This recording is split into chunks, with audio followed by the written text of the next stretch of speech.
Nous allons faire rentrer l'accusé et ses avocates.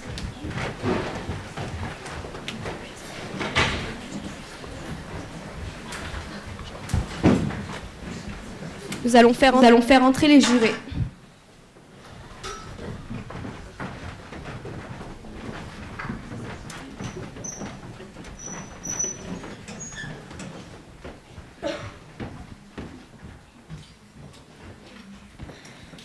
La Cour, veuillez vous lever s'il vous plaît.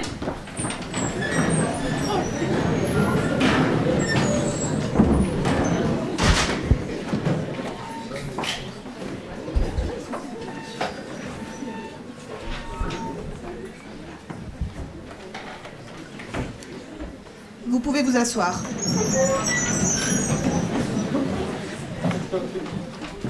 Madame Lange, veuillez vous lever et indiquer votre nom, prénom, date, lieu de naissance, domicile et profession, s'il vous plaît. Je m'appelle Alexandra Lange, j'ai 32 ans, je suis née à Douai, j'habite Douai et je suis mère au foyer à la recherche d'un emploi. Maintenez-vous votre position vis-à-vis des faits qui vous sont reprochés? Oui, Madame la Présidente. Merci, vous pouvez vous asseoir. Avez-vous pris connaissance de la liste des jurés, maître? Oui, Madame la Présidente. Nous allons débuter par l'appel des jurés convoqués. Monsieur Arnaud Sabi. Présent. Madame Charlène Gilbertas. Présente. Madame Oana Kuzabinski. Présente. Madame Manon Coulin. Présente. Monsieur Grégoire Pellin. Présent. Madame Johanna Laglera. Présente. Madame Mauriane Janssen. Présente. Madame Mélanie Simon. Présente. Madame Claire Binet. Présente. Je vais également procéder à l'appel des jurés supplémentaires. Madame Manon Olivo. Présente. Madame Ludivine Schlakoff. Présente. Madame Salomé Dubois. Présente. Monsieur l'avocat général, quelles sont vos réquisitions concernant le nombre de jurés supplémentaires? Aucune, Madame la Présidente. Maître, des observations? Aucune. Nous allons donc maintenant procéder au tirage au sort des jurés comme l'ordonne l'article numéro 296 du Code de procédure civile. Je tiens à vous informer que monsieur l'avocat général peut récuser 4 jurés et l'accusé peut en récuser 3. C'est un droit personnel. Madame Lange, allez-vous exercer ce droit vous-même ou bien le déléguer à votre conseil? À mon conseil, Madame la Présidente.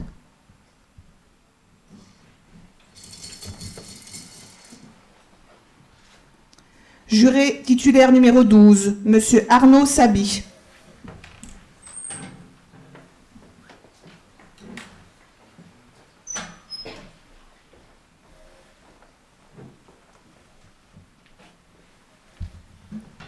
Bonjour, vous êtes le premier juré titulaire. En cette qualité, vous allez signer la feuille de délibération et de motivation avec moi. Madame Manon Coulin.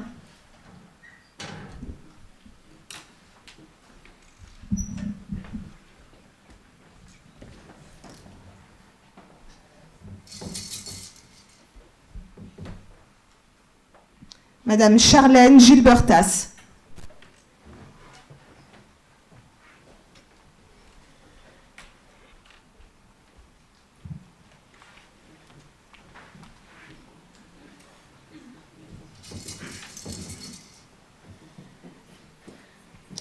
Madame Oana Kuzabinski.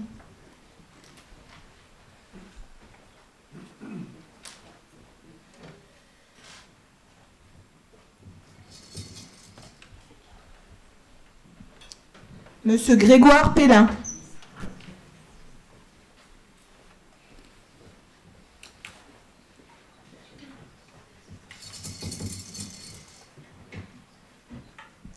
Madame Laura Jimenez.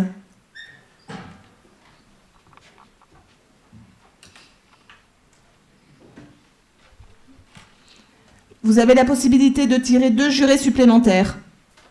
Merci Madame la Présidente. Nous souhaiterions tirer 2 jurés supplémentaires, s'il vous plaît.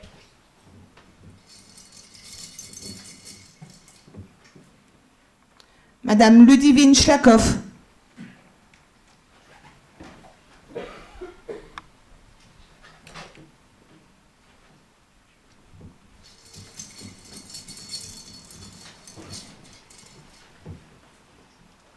Madame Manon Oliveau.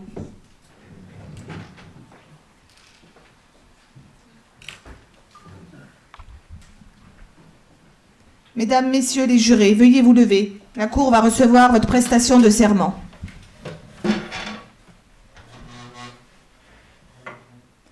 Vous jurez et promettez d'examiner avec l'attention la plus scrupuleuse les charges qui sont portées contre Madame Lange, de ne trahir ni les intérêts de l'accusé, ni ceux de la société qui l'accuse, ni ceux de la victime, de ne communiquer avec personne jusqu'après votre déclaration, de n'écouter ni la haine ou la méchanceté, ni la crainte ou l'affection, de vous rappeler que l'accusé est présumé innocent et que le doute doit lui profiter, de vous décider d'après les charges et les moyens de défense, suivant votre conscience et votre intime conviction, avec l'impartialité et la fermeté qui conviennent à un homme probe et libre, et de conserver le secret des délibérations, même après la cessation de vos fonctions.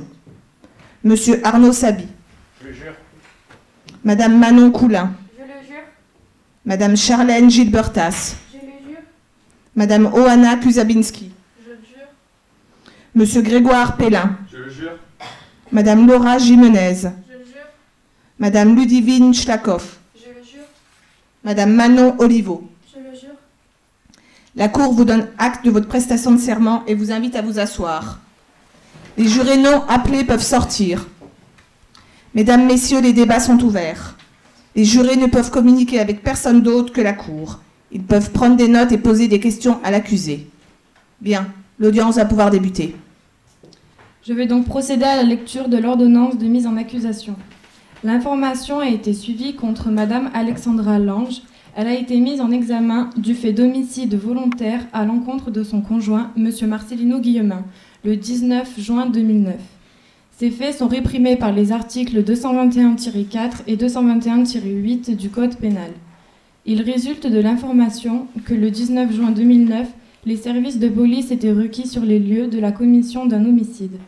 Sur place, les policiers ont trouvé le corps de Marcelino Guillemin. Alexandra Lange déclarait l'avoir poignardé au cours d'une dispute. De nombreuses bouteilles d'alcool vides ont été retrouvées dans des sacs poubelles devant l'entrée du domicile. Il résulte de l'information que les charges sont suffisantes pour envoyer Madame Alexandra Lange devant une cour d'assises. Veuillez appeler le prochain témoin, s'il vous plaît, Madame Dupont.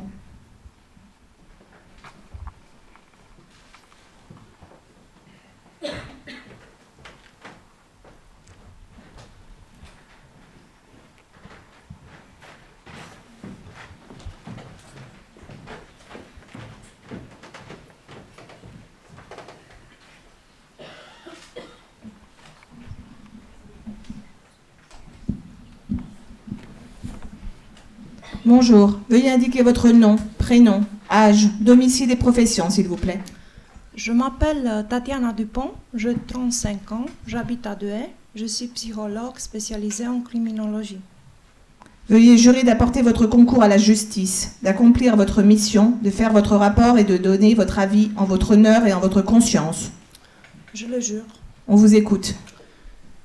Ce qu'on nomme violence conjugale, ce sont des violences à l'encontre d'un conjoint ou concubin, que le couple soit marié, lié par le pax, en simple concubinage ou même séparé.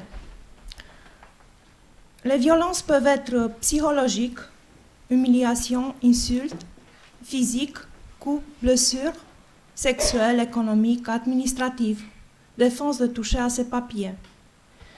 Les violences sont une atteinte volontaire à l'intégrité de l'autre, une sorte d'emprise dont il est difficile de sortir lorsqu'on occupe la place de la victime. On peut qualifier cet acte de violence comme un abus de pouvoir. Au moment où Madame Lange a donné mort à son mari, elle était en situation de stress et face à la confrontation à la mort, son geste a été intuitif. Elle était totalement en détresse et confrontée à cette situation, elle n'a pas agi par réflexion ou plutôt par préméditation, mais elle a agi par impulsion.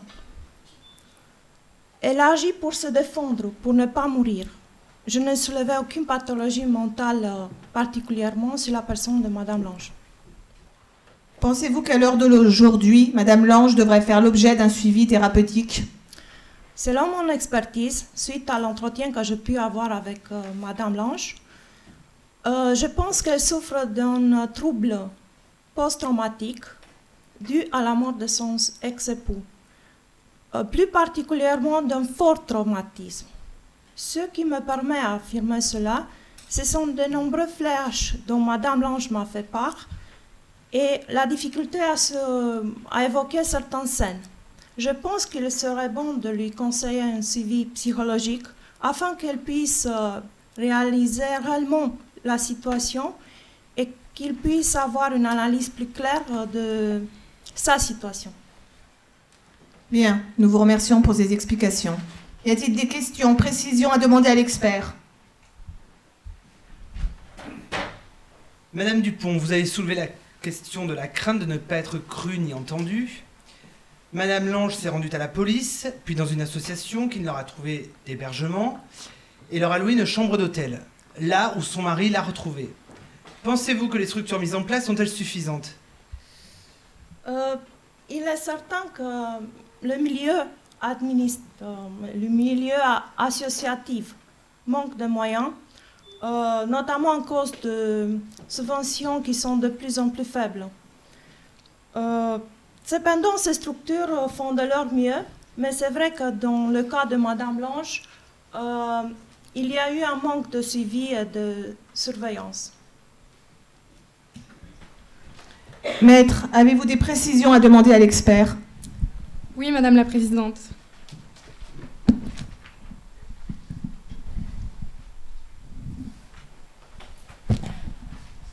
Selon vous et votre expérience, et aussi de par votre spécialisation pour les violences conjugales, comment pouvez-vous expliquer que ma cliente soit restée avec cet homme pendant 12 ans? L'isolement, la culpabilité, la honte, le sentiment d'échec plongent les victimes dans le silence, ce qui les empêche d'agir et de mettre un terme à ces violences. C'est un processus qui déstabilise les victimes. De manière très générale, elles ont été souvent mises dans une situation de dépendance, donc elles ont perdu l'intégralité de leur autonomie.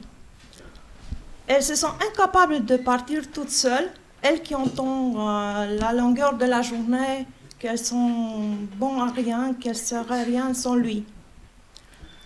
Certains n'ont aucune ressource économique et pour beaucoup, elles ont été isolées, elles ne savent pas où aller ni vers qui se tourner.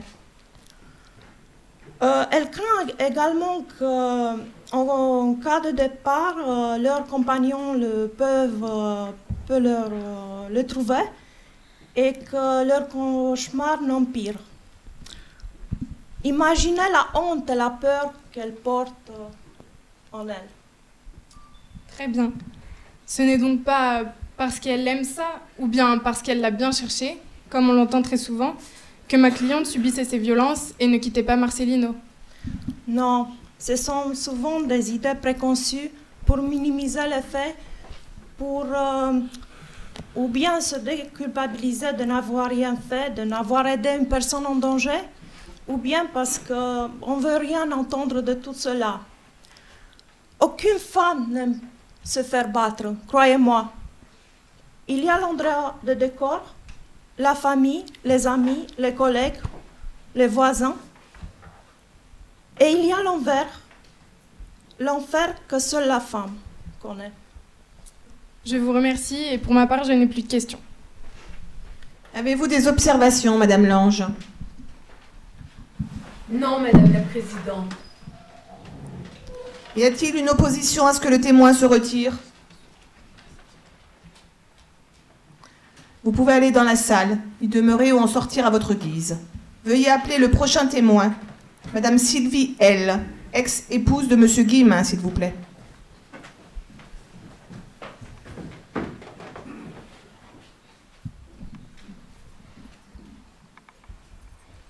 Bonjour. Veuillez indiquer votre nom, prénom, âge, domicile et profession, s'il vous plaît. Je m'appelle Sylvie L, j'ai 42 ans, je vis à Douai et je suis en incapacité de travail suite aux violences que j'ai subies par mon ex-mari. Veuillez jurer de dire toute la vérité, rien que la vérité. Levez la main et dites « je le jure ». Je le jure. On vous écoute. J'ai été la première femme de Marcelino, avec qui j'ai eu 2 enfants. Et si je suis ici aujourd'hui, c'est pour soutenir Alexandra. Pour lui dire que je sais ce qu'elle a vécu, que je la comprends. Moi aussi j'ai vécu l'enfer. Je peux résumer mes 4 années de mariage avec cet homme en un seul mot, le cauchemar. Déjà, il faut dire que Marcelino buvait chaque jour un peu plus. Il était alcoolique, mais aussi dépressif. Mes enfants comme moi avions une peur immense de cet homme. Il avait installé au sein de notre foyer un climat de terreur. Mes enfants se faisaient battre et insulter. Je devais souvent cacher mes enfants, du moins nos enfants, sous leur lit pour ne pas qu'ils les battent.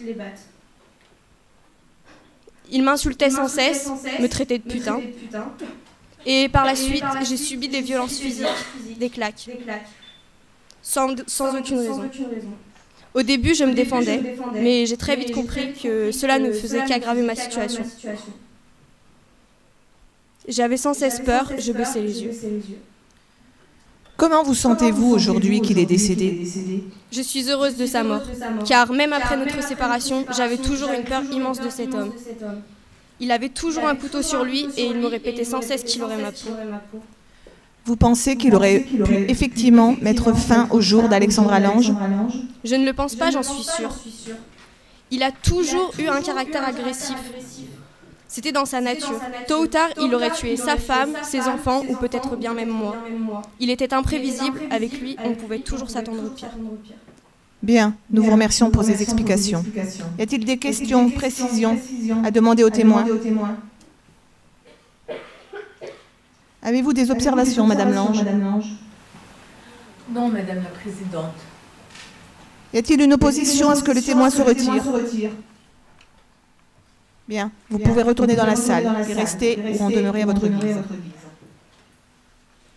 J'appelle à la barre le représentant ad hoc des enfants, Madame Dubois, qui témoigne au nom des enfants.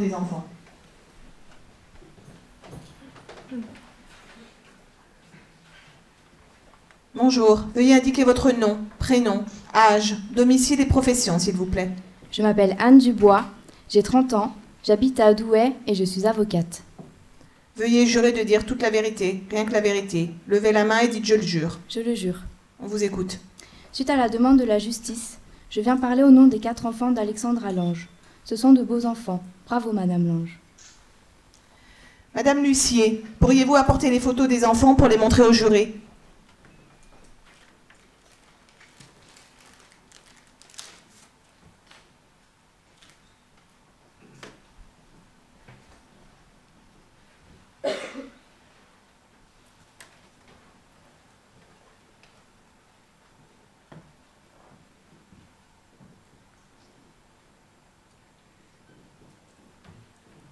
Allez-y, madame, poursuivez.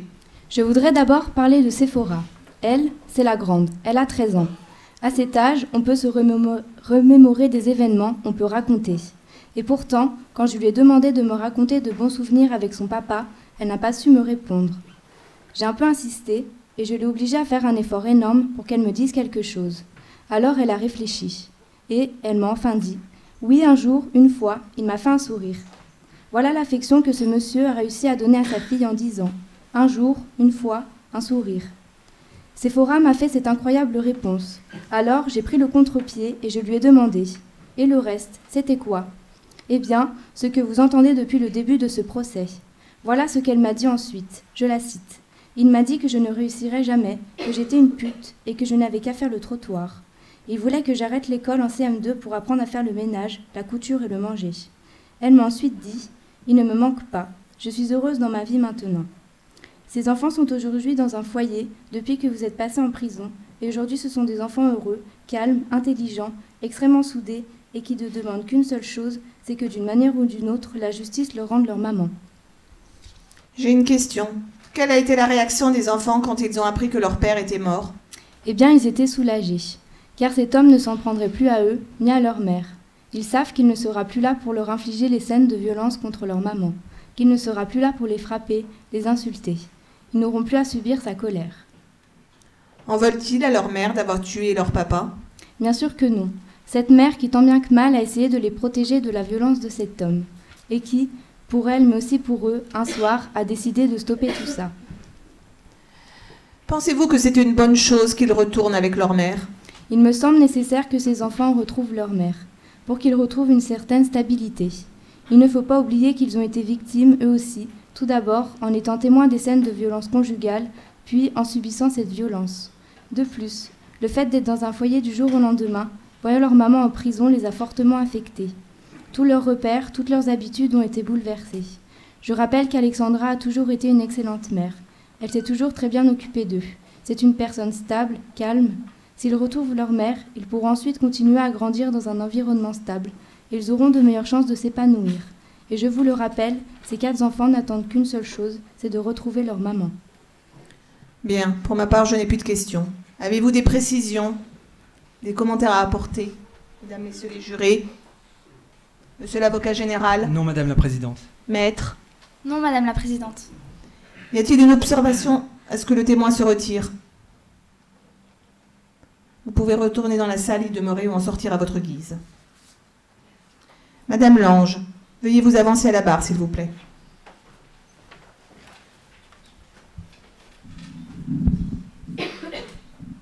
Pouvez-vous raconter à la cour la vie avec Monsieur Guillemin? Ma vie aurait pu être ordinaire. Des parents divorcés, mais une enfance heureuse. Et un jour, j'ai rencontré un homme violent.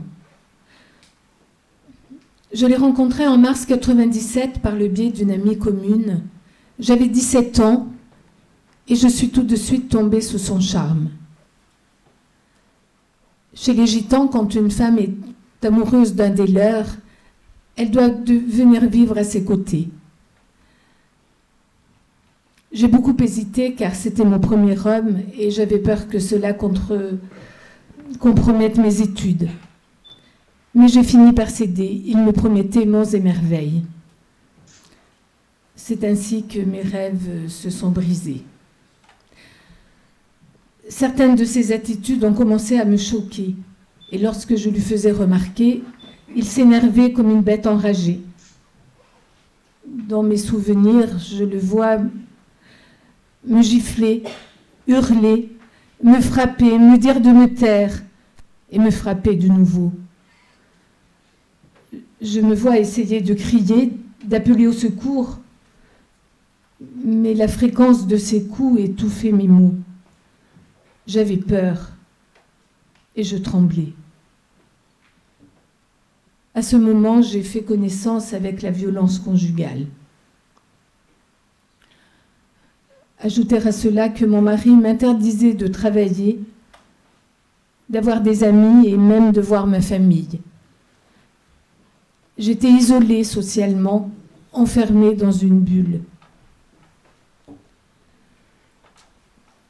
Par période, mon mari m'interdisait de porter des pantalons et des jupes courtes.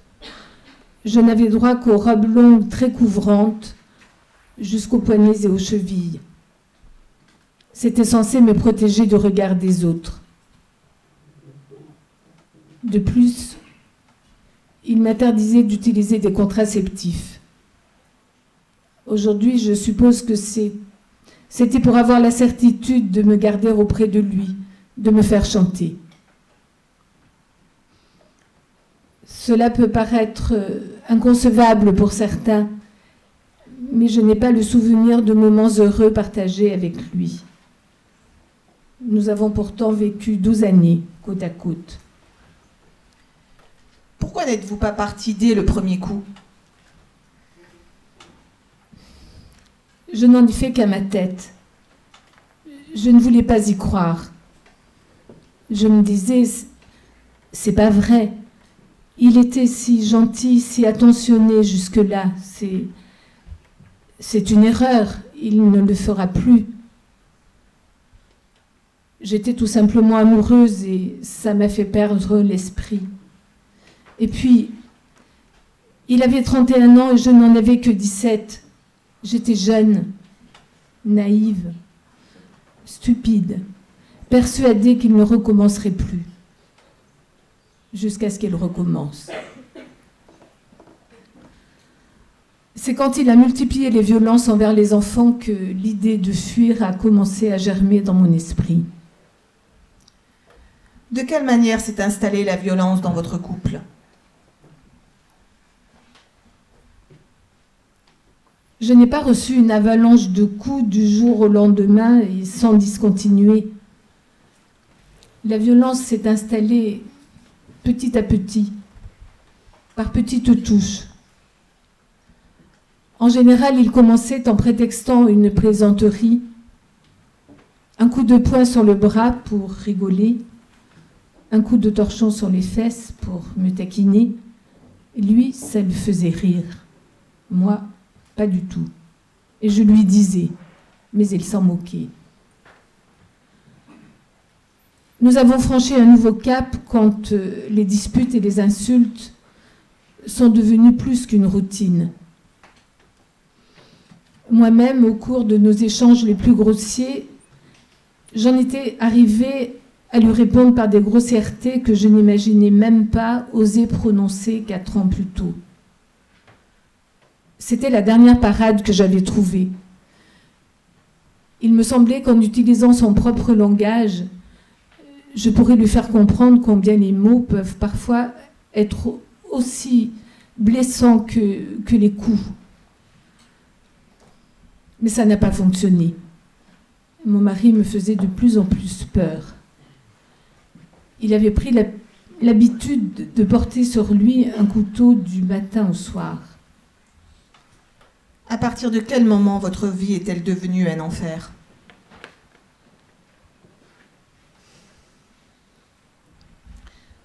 C'est difficile de dater précisément le moment où ma vie est devenue un calvaire.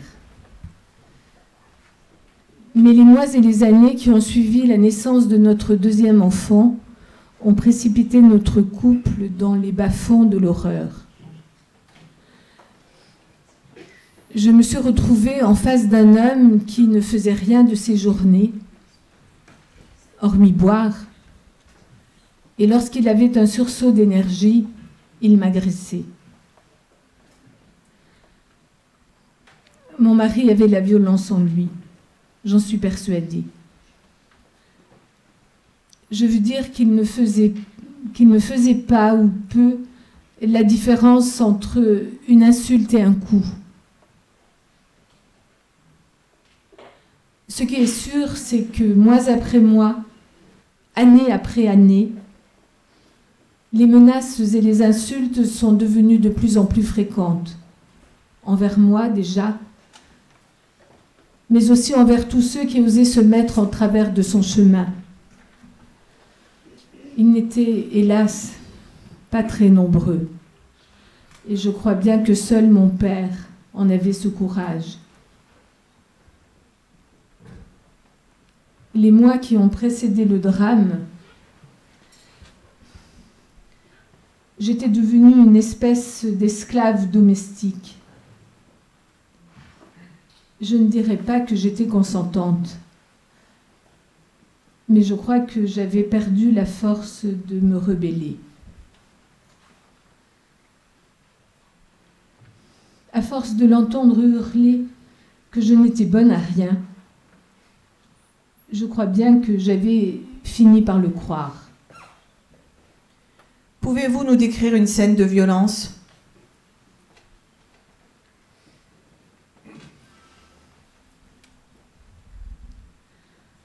Un jour d'été, les enfants jouaient à l'extérieur pendant que je préparais le dîner. Lui était affalé dans son fauteuil, enchaînant verre sur verre. Je lui ai dit: tu pourrais au moins m'aider. J'en ai marre que tu boives. Ce n'est pas un comportement de père de famille. Il m'a répondu: va te faire enculer. J'ai rétorqué: non, vas-y toi. Et là, ce fut un déchaînement de coups. Je ne me souviens même plus de tout dans le détail. Mon mari n'avait jamais été aussi violent. Pour la première fois, je portais des traces manifestes de ses coups. Des bleus un peu partout sur tout le corps, des marques au cou dues à l'étranglement et un énorme hématome au-dessus de l'arcade sourcilière. Je n'ai plus de questions. En avez-vous, chers confrères, mesdames, messieurs les jurés?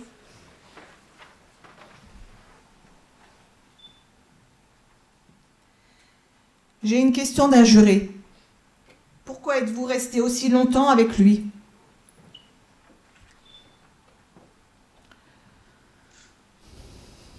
Je ne m'explique pas pourquoi je suis restée aussi longtemps avec lui. J'étais, je crois, sous emprise, comme disent les psychologues. En retraçant chaque étape, je commence à comprendre le mécanisme de cet engrenage infernal. Mais de là à comprendre comment j'ai pu me laisser entraîner dans cette spirale, je crois qu'il me faudra encore un peu de temps. Avez-vous des questions, monsieur l'avocat général? Non, madame la présidente. Mesdames les avocats de la défense? Oui, madame la présidente. Alexandra, pouvez-vous réaffirmer à la cour qu'il vous a déjà forcé à vous prostituer? Allez, Alexandra, dis-le, merde.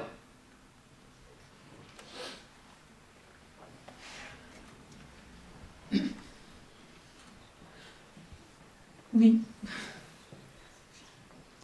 Oui. Il me forçait à me prostituer à notre domicile avec des personnes que je ne connaissais pas. Il me présentait des hommes pour régler ses dettes. Il m'a obligée à le faire plusieurs fois.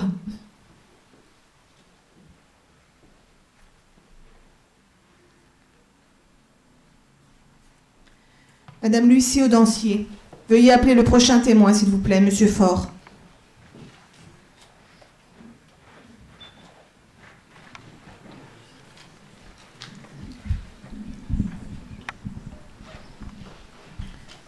Bonjour, monsieur.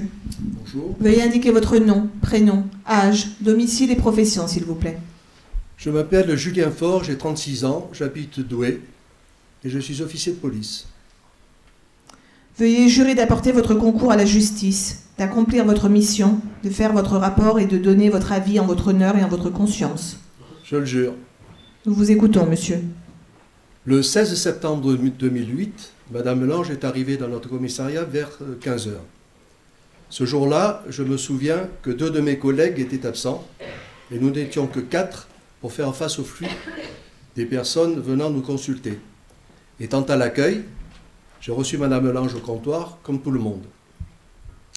Elle voulait déposer plainte contre son mari, dont elle se disait victime de violence. Cependant, voyant qu'elle n'avait pas d'échymose, pas de traces de sang, pas de certificat médical, je lui ai conseillé une main courante. 5 minutes après, avoir fait la main courante, elle est partie. Pensez-vous qu'il y a eu un dysfonctionnement dans l'accueil qui a été réservé à Madame Lange lorsqu'elle est venue déposer plainte? Alors honnêtement, j'en suis convaincu. Vous savez, en tant que policiers, nous sommes submergés de travail. De nombreuses personnes viennent nous voir pour de faux problèmes ou nous prennent pour des assistantes sociales. Or, notre travail n'a rien de social. Nous ne sommes pas qualifiés pour cela. Par exemple, nous n'avons aucune formation concernant l'accueil de femmes victimes de violences conjugales. Mon équipe et moi ne savons parfois pas démêler le vrai du faux et il nous faut voir les époux plusieurs fois pour pouvoir mieux les cerner. Malheureusement, ce temps, nous ne l'avons pas car nous sommes constamment appelés ici et là. Alors oui, il y a eu un dysfonctionnement dans notre service ce jour-là. Nous aurions dû donner suite à la demande de dépôt de plainte de Madame Lange au lieu de lui conseiller une main courante. Nous avons fait là une erreur d'appréciation lamentable. Pensez-vous que nous n'en serions pas là si vos services avaient réalisé ce dépôt de plainte? Effectivement, je pense que nous ne serions pas présents aujourd'hui si nos services avaient agi autrement. Le fin mot de l'histoire n'aurait pas été aussi tragique si nous avions fait quelque chose au lieu de laisser Madame Lange seule face à son bourreau. Je n'ai plus de questions. En avez-vous, chers confrères, mesdames, messieurs les jurés, monsieur l'avocat général? Non, Madame la Présidente. Mesdames les avocats de la défense? Oui, Madame la Présidente. Si vous le permettez, j'aimerais revenir sur un point. Pouvez-vous réaffirmer, Monsieur Lefort, qu'il y a bien eu un dysfonctionnement au sein de vos services quant au sort réservé à la demande de ma cliente? Oui, maître. Je vous assure qu'une enquête aurait dû être ouverte. Très bien.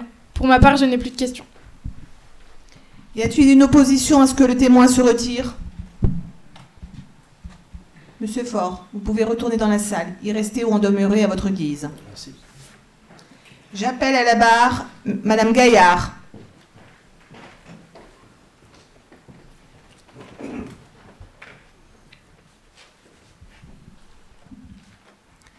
Bonjour. Veuillez indiquer votre nom, prénom, âge, domicile et profession, s'il vous plaît.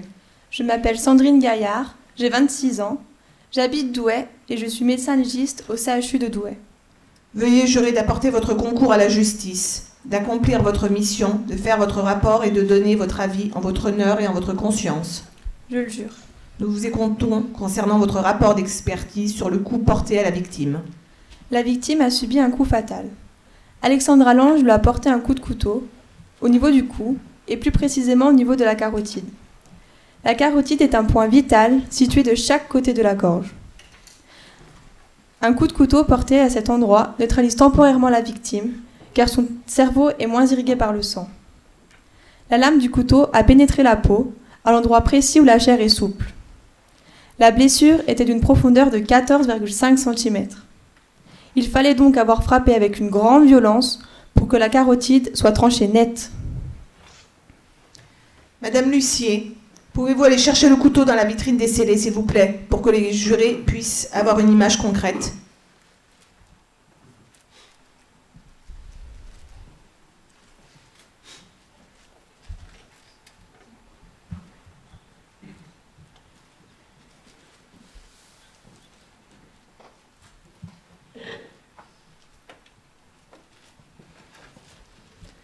Pensez-vous qu'avec la peur, Madame Lange a pu infliger ce coup fatal sans réelle intention de lui donner la mort? Il faut savoir que la mort est l'objet de peur par excellence. Elle incarne le danger. Une peur prolongée et ou répétée engendre un sentiment de stress. On parle alors de situation anxiogène. Je pense réellement qu'Alexandra a craint pour sa vie et n'a vu qu'en ce couteau qu'un moyen de se défendre, de sortir de l'emprise de son mari qui tentait de l'étrangler. Cette peur, qu'elle connaissait si bien, peut justifier la violence du coup qu'elle a porté.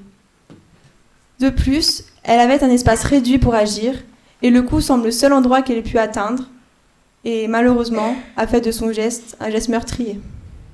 Pouvez-vous estimer en combien de temps la victime est-elle décédée? Vu mon expertise et la violence supposée du coup, j'estime qu'elle est décédée dans les secondes qui ont suivi. Pouvez-vous affirmer que le coup a été fatal, qu'il n'y a eu aucun coup donné post-mortel? Comme je vous l'ai expliqué, la carotide est un point vital, et de la manière dont elle a été tranchée, la personne ne pouvait que décéder immédiatement. D'après l'autopsie effectuée par mes soins, je n'ai relevé aucune autre trace de coup. Je peux donc affirmer qu'il n'y a eu qu'un seul coup, porté au niveau de la gorge, plus précisément au niveau de la carotide. Je vous remercie pour ces explications. Mes chers confrères, mesdames, messieurs les jurés, avez-vous des questions, précisions à demander à l'expert? Monsieur l'avocat général? Non, Madame la Présidente. Mesdames les avocats de la défense? Non, Madame la Présidente. Madame Lange, avez-vous des observations? Non, Madame la Présidente. Pas de questions ni d'observations. Y a-t-il une opposition à ce que l'expert se retire? Madame Gaillard, vous pouvez aller dans la salle, y demeurer ou rester à votre guise. Madame Lange, veuillez avancer à la barre, s'il vous plaît. Racontez-nous comment s'est déroulée la journée qui a précédé le drame.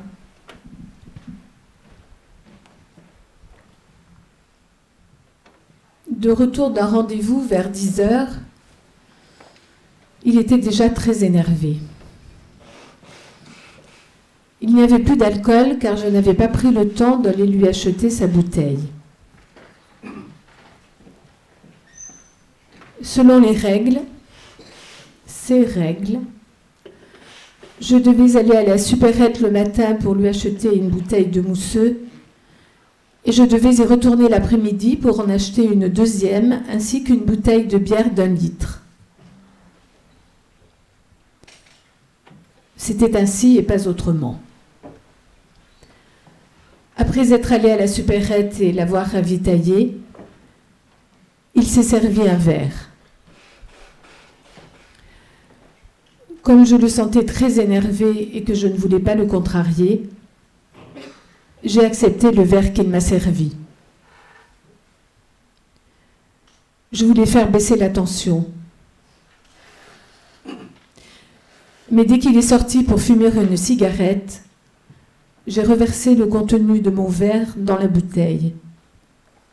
Une demi-heure plus tard, les 3 bouteilles étaient presque vides. Que s'est-il passé ensuite, Madame Lange? Vers 16h30, nos voisins, Dominique et Fatima, sont arrivés. Séphora, ma fille, est montée dans sa chambre pour préparer quelques affaires pour la kermesse de l'école. Fatima l'a suivie pour aller aux toilettes à l'étage. Une dispute a éclaté entre elles. Quand Fatima est redescendue, nous avons tous vu qu'elle était contrariée. Puis nos voisins sont repartis chez eux. Quelques minutes plus tard, le téléphone a sonné. C'était Fatima. Je suppose qu'elle voulait me raconter l'histoire. Mais c'est lui qui a décroché. Soudain, il m'a tendu le téléphone et m'a dit qu'elle revenait. Qu'a-t-il dit à Séphora? J'ai d'abord entendu des cris, les siens d'abord.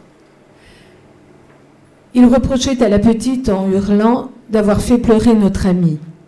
Il l'insultait avec ses mots habituels.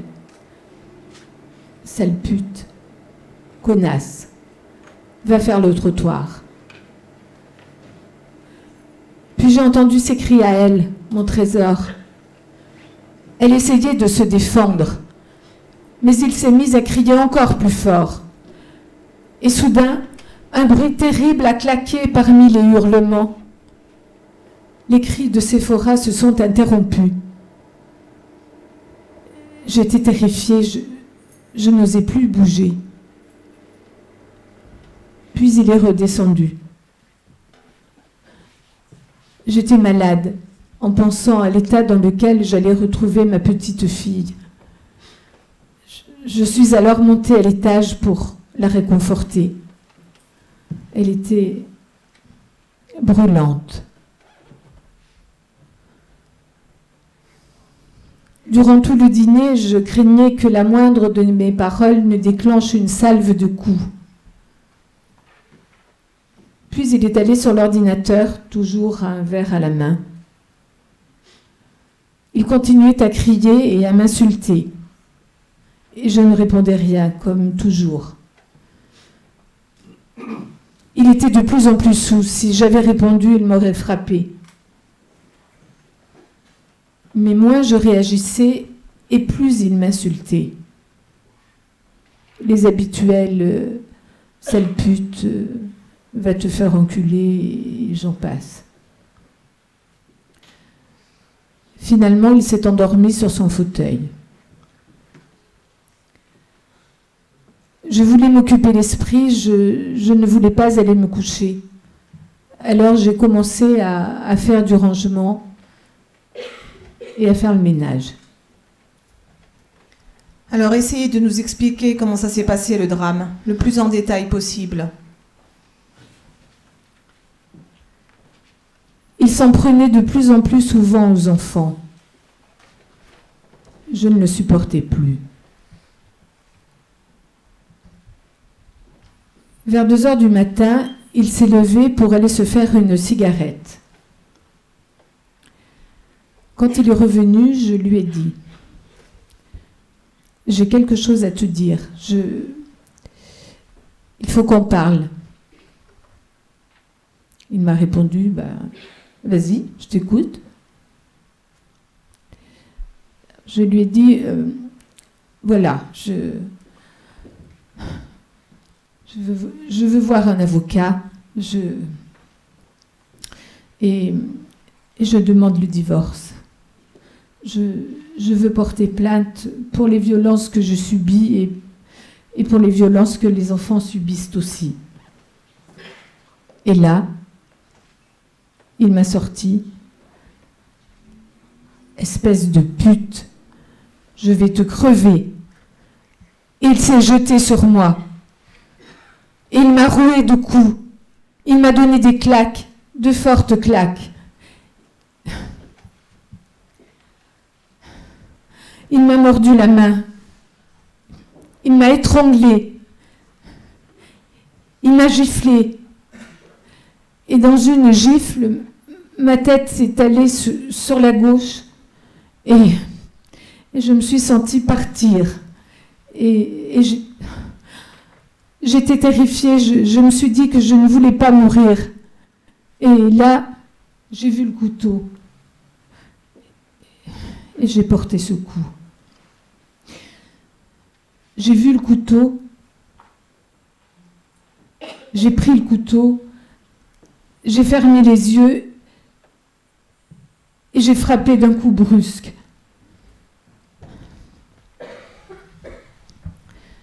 Il est tombé presque aussitôt. Il était là, dans son t-shirt vert et son pantalon marron, allongé. Il était mort.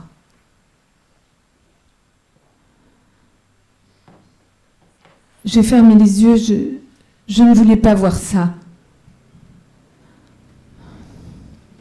S'il n'y avait pas eu ce coup, c'est lui qui aurait fini par me tuer. Quel était votre état d'esprit à ce moment-là? J'étais complètement paniquée, hébétée. J'ai perdu l'esprit, je n'étais plus moi-même. Pourquoi n'êtes-vous pas parti plus tôt? Ça aurait pu éviter ce geste tragique.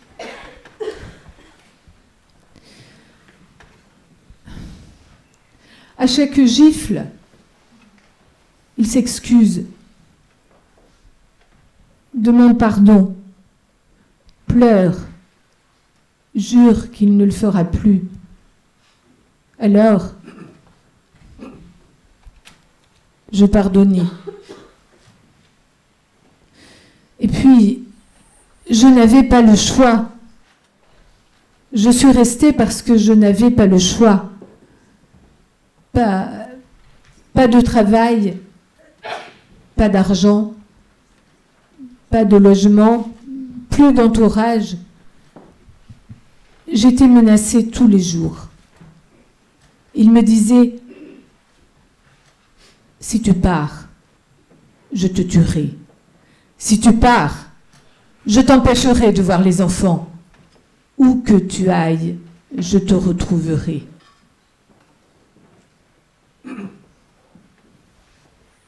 J'avais peur de ne pas être comprise par ma famille, les voisins, les services sociaux et même par la police.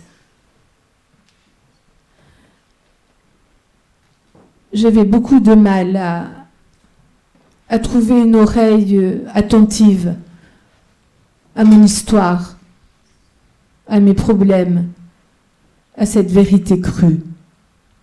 Je vous remercie pour ces explications. Je n'ai plus de questions. Mes chers confrères, mesdames, messieurs les jurés, Avez-vous des précisions ou explications à demander à l'accusé? Monsieur l'avocat général? Non, Madame la Présidente. Maître? Non, Madame la Présidente. Pas de questions ni d'observations. Y a-t-il une opposition à ce que l'accusé se retire? Madame Lange, vous pouvez rester, vous asseoir. Monsieur l'avocat général, vous avez la parole pour les réquisitions.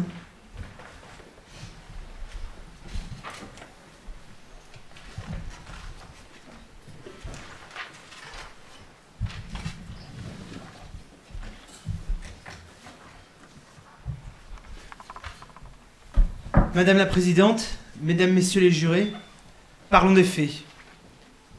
C'est un soir comme les autres, un soir de violence, un soir de désespoir. Ça commence comme toujours. Il la frappe, il empoigne, ils sont dans la cuisine. Elle est contre lui, il la tient, il la bat.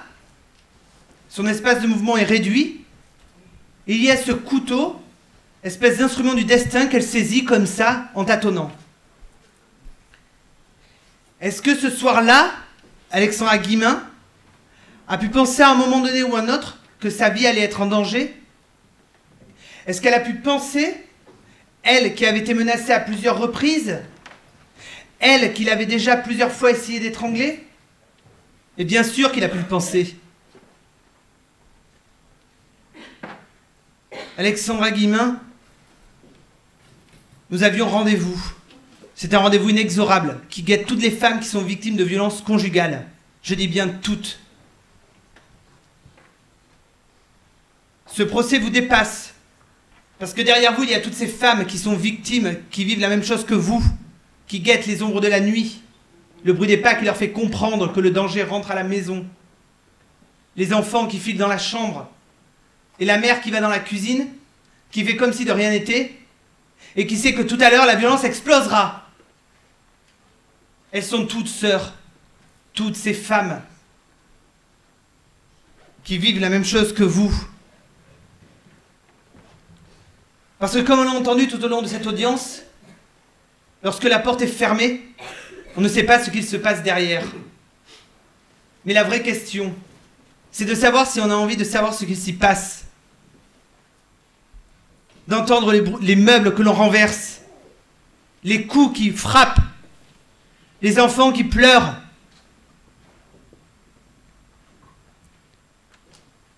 Ici, dans les cours d'assises, on connaît bien les auteurs de victimes de violences conjugales.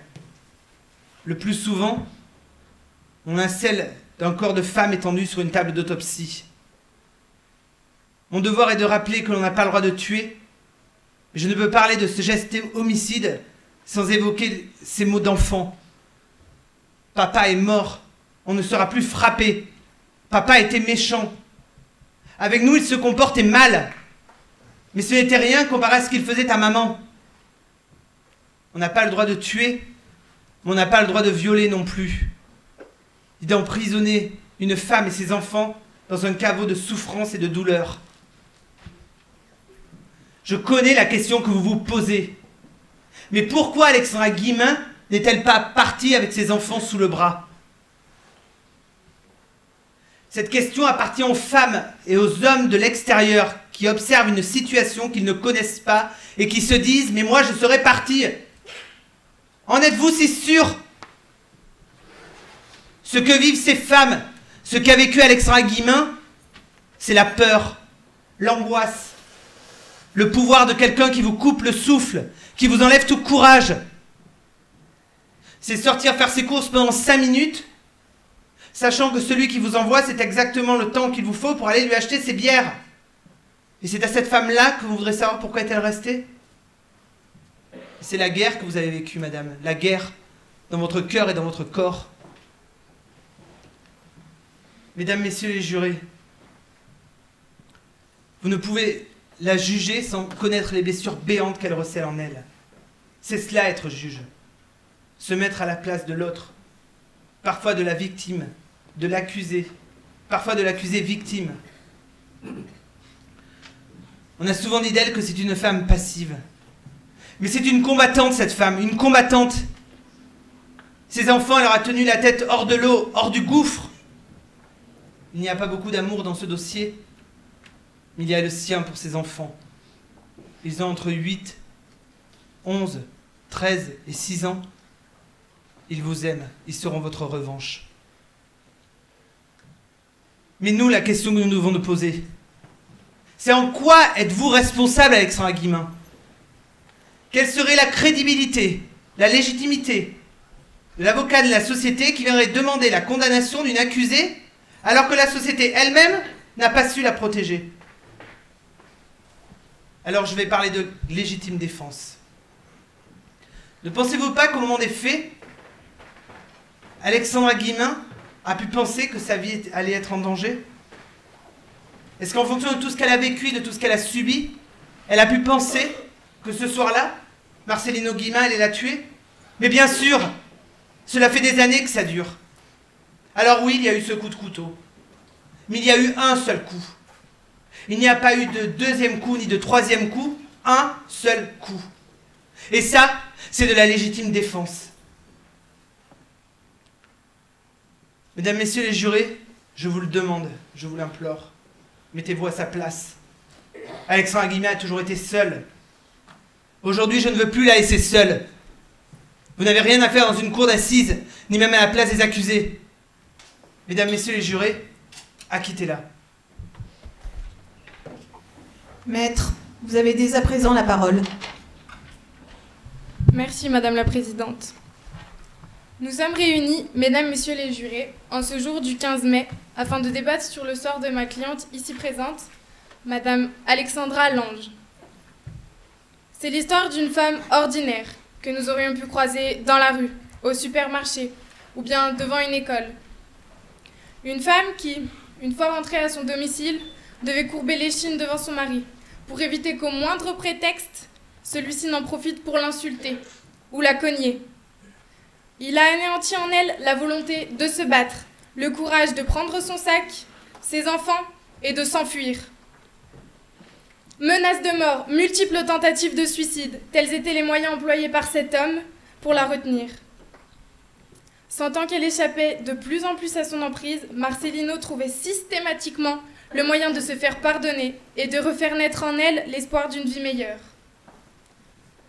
En effet, ma cliente croyait au conte de fées, mais en réalité, elle ne reçut ni la sécurité ni l'amour qu'elle souhaitait. Une vie de souffrance, d'injures, de jalousie, de mépris, de culpabilité, de dévalorisation et de menaces. Telle a été l'existence d'Alexandra durant toutes ces années. Pendant 12 ans, elle a fait des concessions, a subi des manipulations de tout genre jusqu'au point de toucher son intégrité physique. En plus des nombreuses interdictions imposées par son bourreau, celui-ci la contraignait à se prostituer.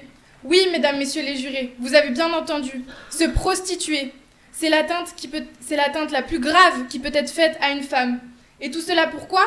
Pour payer ses dettes.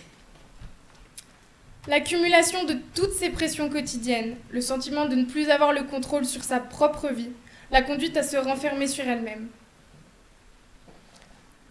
Elle reçut ensuite très vite la première gifle, les premières humiliations, puis les coups de pied, les coups de poing, les viols, mais a toujours tout dissimulé à son entourage.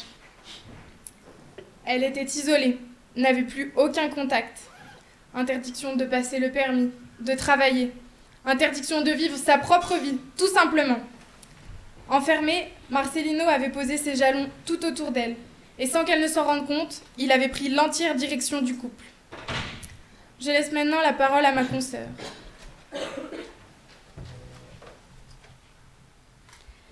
Le jour du drame fut encore une journée comme toutes les autres. L'angoisse, la solitude, la peur de dire un mot de trop ou de faire un geste qui pourrait le mettre, encore une fois, dans un état de furie. Mais le soir venu, elle a décidé d'être libre, en lui annonçant son intention de divorcer, de reprendre sa vie en main, de se libérer de la dépendance, la domination et l'emprise de son mari. La scène tragique se passe dans la cuisine. Une violente dispute éclate, comme chaque jour. Mais dans le regard de son mari, Alexandra a compris que ce soir-là, elle était réellement en danger et que l'issue des coups risquerait d'être beaucoup plus tragique pour elle. En effet, elle a essayé de se réfugier dans la cuisine, mais Marcelino, plus qu'ivre comme à son habitude, lui a bondi dessus, l'a empoigné avec une détermination qu'elle ne lui connaissait pas. L'étranglant, serrant toujours plus fort, lui infligeant plusieurs claques. Ce qu'elle ressent, c'est bien plus que de la terreur. Elle ne veut pas mourir, elle suffoque, elle se sent partir. À ce moment-là, le regard d'Alexandra voit ce couteau de cuisine et elle réalise que ses jours sont en danger et que la seule issue est la défense. Elle agit d'instinct, saisit le couteau, ferme les yeux et d'un geste brusque le frappe, lui tranchant la carotide. Alors oui, il y a eu homicide, mais son geste a été réalisé dans le cadre de la légitime défense. Cela lui permet donc d'avoir la possibilité légale d'avoir recours à cet acte interdit. Il n'y a donc pas de disproportion entre les moyens déployés et la gravité de l'acte. Elle n'est donc pas pénalement responsable. La société n'a rien fait pour elle, et l'intérêt de la société est de reconnaître ses erreurs. Je me permets de souligner que ma cliente a déjà effectué 17 mois de détention et qu'au vu de sa situation familiale, il me paraît intolérable qu'une mère soit privée de ses 4 enfants alors que ce n'est qu'une victime, mesdames, messieurs les jurés. C'est ainsi qu'en écoutant son récit, ma conviction devient de plus en plus évidente. Cette femme est une victime et notre mission serait de le crier haut et fort pour elle, mais aussi pour toutes les autres femmes qui subissent des violences conjugales. Elle a essayé de partir, tenté de déposer plainte, mais elle n'a pas été aidée, ni par les services de police malgré les instructions du parquet, ni par les services sociaux. La peur d'être jugée par son entourage, de ne pas être prise au sérieux par les professionnels, a souvent été un frein à ces démarches.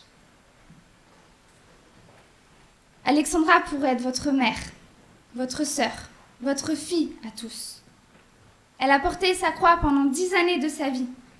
C'est une femme sacrifiée qui porte en elle la douleur de toutes les autres femmes victimes de violences conjugales. Alexandra Lange, c'était elle ou lui sur la table d'autopsie. La vie de ma cliente avec ce monstre se résume en 2 mots. L'enfer conjugal. Vous avez bien entendu, l'enfer conjugal. Ce procès est celui de femmes poussées à bout qui subissent des violences physiques, psychologiques, sans discontinuité, dans le silence et l'indifférence. Bien, nous allons suspendre l'audience afin que les jurés puissent débattre. La Cour, veuillez vous lever, s'il vous plaît.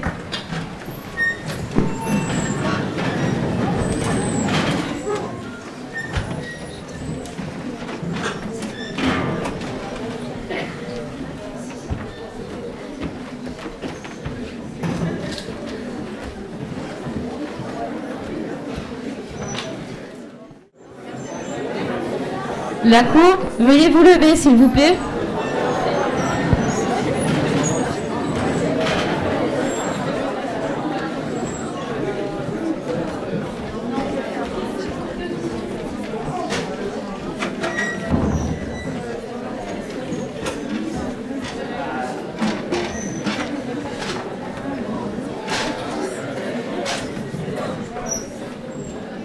Bien, vous pouvez vous asseoir, à l'exception de Madame Alexandra Lange.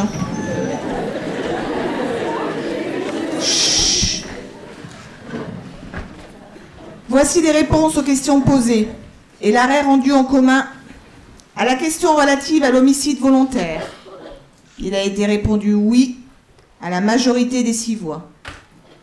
À la question relative à la légitime défense, il a été répondu oui à la majorité des 6 voix. Cela veut dire, Madame Lange, si vous voulez bien me regarder, cela veut dire que la cause d'irresponsabilité pénale a été retenue en ce qui vous concerne pour l'homicide volontaire. Vous êtes donc acquitté. Acquitté.